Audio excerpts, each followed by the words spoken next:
പ്രിയമുള്ളവരെ, വചനജ്വാല 1242 ദിനത്തിലേക്ക് പ്രവേശിക്കുന്ന ഇന്ന് ജനുവരി 24 വെള്ളിയാഴ്ച എല്ലാവർക്കും സുന്ദരമായ ഒരു സുപ്രഭാതം ആശംസിക്കുന്നു.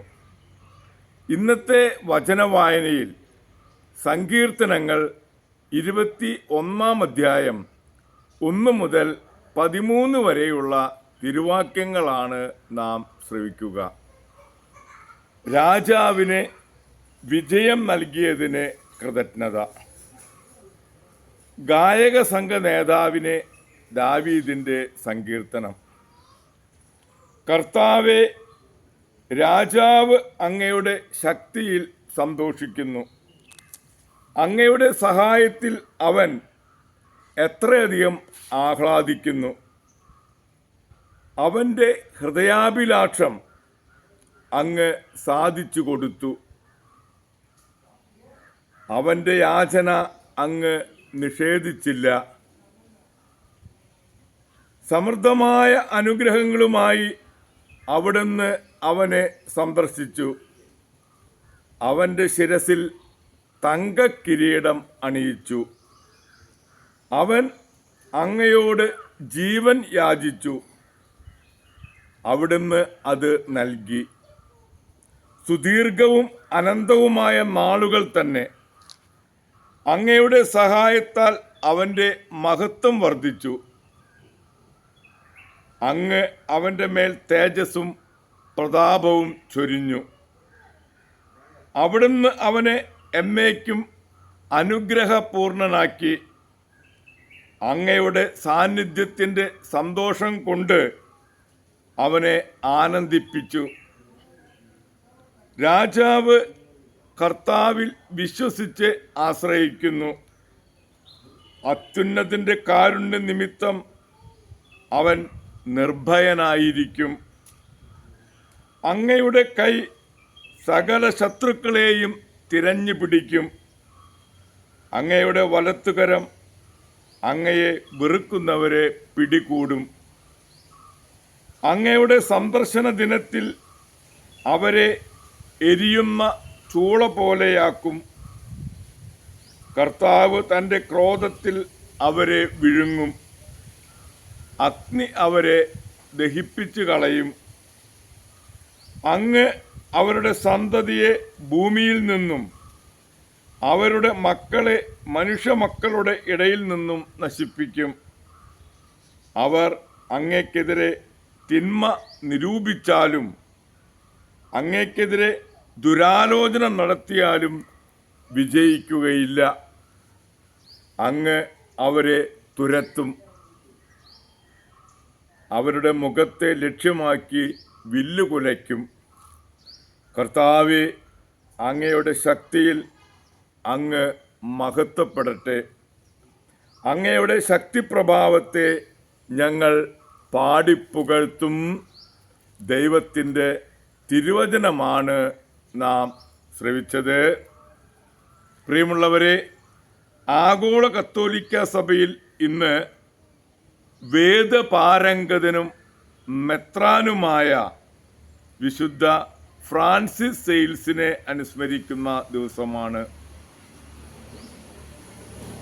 തോറൻസ് എന്ന സ്ഥലത്ത് ആണ് ജനനം. പാരീസിലും പാതുവായിലും വിദ്യാഭ്യാസം. 27 വയസ്സിൽ 1593 പൗരോഹിത്യം സ്വീകരിച്ചു. ഒരു കാൽവിനിസ്റ്റ് ഇടവകയിൽ ആദ്യ സേവനം. വിശുദ്ധി പ്രസംഗിക്കുന്ന ഒരു അപ്പസ്തോലനായി മരണം വരെ അറിയപ്പെട്ടു. 1602 ജനോവയിലെ മെത്രാനായി. ശാന്തമായി അതിരൂപതയെ ക്രമപ്പെടുത്തി. കോപം കൊണ്ടുവന്നതിനേക്കാൾ കൂടുതൽ ആത്മാക്കളെ ശാന്തത കൊണ്ട് നേടി. ഇദ്ദേഹത്തിൻ്റെ ശാന്തതയെ വിമർശിച്ചിരുന്നവരോട് പിതാവായ ദൈവം കാരുണ്യവാനും പുത്രനായ ദൈവം കുഞ്ഞാടും പരിശുദ്ധാത്മാവായ ദൈവം പ്രാവും ആണ് ശാന്തതയാണ് ദൈവം ആഗ്രഹിക്കുന്നത്. ഫ്രഞ്ച് സാഹിത്യകാരന്മാരിൽ സമൃദ്ധമായ സ്ഥാനവും ഇദ്ദേഹം നേടിയിട്ടുണ്ട്. ഭക്തമാർഗ പ്രവേശിക, സ്നേഹത്തെപ്പറ്റിയുള്ള ഉപദേശങ്ങൾ തുടങ്ങിയവ സുമധുരങ്ങളാണ്. വിശുദ്ധ ജെയിംസ് ഫ്രാൻസിസ് ചന്താൾ എന്ന ഒരു വിധവയുടെ സഹകരണത്തോടെ വിശുദ്ധൻ സ്ഥാപിച്ച വിസിറ്റേഷൻ സജീവമായി ഇന്നും നിലകൊള്ളുന്നു. രോഗീലേപനം സ്വീകരിച്ചതിന് ശേഷം ഫ്രാൻസിസ് പറഞ്ഞു, എൻ്റെ ഹൃദയമേ, എൻ്റെ ശരീരമേ, സജീവനായ ദൈവത്തിൽ ആനന്ദിക്കുക. അനവരതം കർത്താവിൻ്റെ മുൻപിൽ സ്തുതികൾ ഞാൻ പാടും തുടങ്ങിയ വചസ്സുകൾ ഉരുവിട്ട് ഈ ലോകത്തോട് യാത്ര പറഞ്ഞു. ഫ്രാൻസിസ് സെയിൽസിൽ നിന്ന് 20 കൊല്ലം വേണ്ടിവന്നു തൻ്റെ മുൻകോപത്തെ നിയന്ത്രിക്കാൻ. എപ്പോഴും ശാന്തമായും കരുണാമയും വ്യാപരിച്ചിരുന്നു. വിശുദ്ധന് അങ്ങനെ ഒരു പ്രശ്നമുണ്ടെന്ന് ആരും കരുതിയിരുന്നില്ല. സഹനം കൂടാതെ വിശുദ്ധിയില്ല. വിശുദ്ധ ഫ്രാൻസിസ് സെയിൽസിൻ്റെ മധ്യസ്ഥം യാചിച്ച് ഇന്നത്തെ ഈ നല്ല ദിവസത്തിലേക്ക് നമുക്ക് പ്രവേശിക്കാം. വിശുദ്ധ ഫ്രാൻസിസ് സെയിൽസിൻ്റെ ശാന്തതയും കാരുണ്യവും നമ്മളിൽ ഓരോരുത്തർക്കും ലഭിക്കട്ടെ. നമുക്കതിനായി പ്രത്യേകം മധ്യസ്ഥം യാചിക്കാം. ഇന്നത്തെ ഈ ദിവസം, ഈ വെള്ളിയാഴ്ച ദിവസം എല്ലാവർക്കും സുന്ദരമാകാൻ വേണ്ടി നമുക്ക് പ്രാർത്ഥിക്കാം.